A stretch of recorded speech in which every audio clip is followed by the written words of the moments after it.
কর্মীরা সবাই আপনার পাশে আছেন, মুখ্যমন্ত্রী মমতা বন্দ্যোপাধ্যায় আপনার পাশে আছেন এবং আমাদের প্রিয় সাংসদ, প্রিয় নেতা অভিষেক বন্দ্যোপাধ্যায় আপনাদের পাশে আছেন। নমস্কার জেঠিমা, সবাই জোড়াফুল চিহ্নে ভোট দেবেন, আশীর্বাদ করবেন।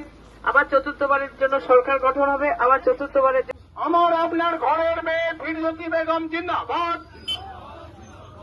আমার আপনার ঘরের মেয়ে ফিরদৌসী বেগম জিন্দাবাদ। আমার আপনার ঘরের মেয়ে ফিরদৌসী বেগমকে বিপুল ভোটে জয়ী করুন।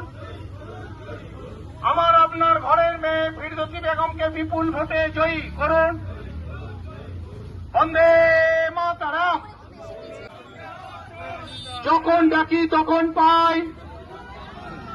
বন্দে মাতরম, বন্দে মাতরম। তৃণমূল চিহ্নে ভোট দেবেন। এলাকার শান্তি শৃঙ্খলা বজায় রাখার স্বার্থে, এলাকার মানুষের উন্নয়নের স্বার্থে, খেটে খাওয়া মানুষের পাশে দাঁড়ানোর স্বার্থে এবং প্রত্যেকটা এলাকায় যাতে সার্বিক উন্নয়ন আমরা করতে পারি তার জন্য আপনারা জোড়াফুল চিহ্নে ভোট দিয়ে প্রত্যেকের পাশে থেকে সহযোগিতা করবেন।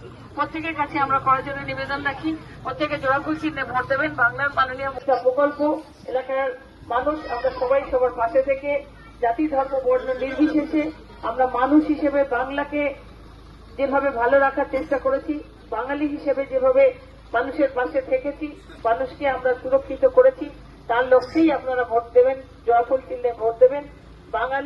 বাংলাকে যদি রক্ষা কেউ করতে পারেন তিনি হলেন মুখ্যমন্ত্রী মমতা বন্দ্যোপাধ্যায়, আমাদের প্রিয় সেনাপতি অভিষেক বন্দ্যোপাধ্যায়। তাই বাংলার জন্য একমাত্র লড়াই করছেন আমাদের প্রিয় সেনাপতি অভিষেক বন্দ্যোপাধ্যায়, আবার বাংলাকে সুরক্ষিত করছেন আমাদের প্রিয় নেত্রী মুখ্যমন্ত্রী মমতা বন্দ্যোপাধ্যায়। দেওয়ার জন্য আপনি অত্যন্ত গুরুত্বপূর্ণ ভূমিকা নিয়েছেন, সেই কারণেই প্রত্যেকটা ভোট আপনাদের প্রত্যেকেরই গুরুত্বপূর্ণ ভোট, জোড়াফুল চিহ্নে ভোট। বাংলার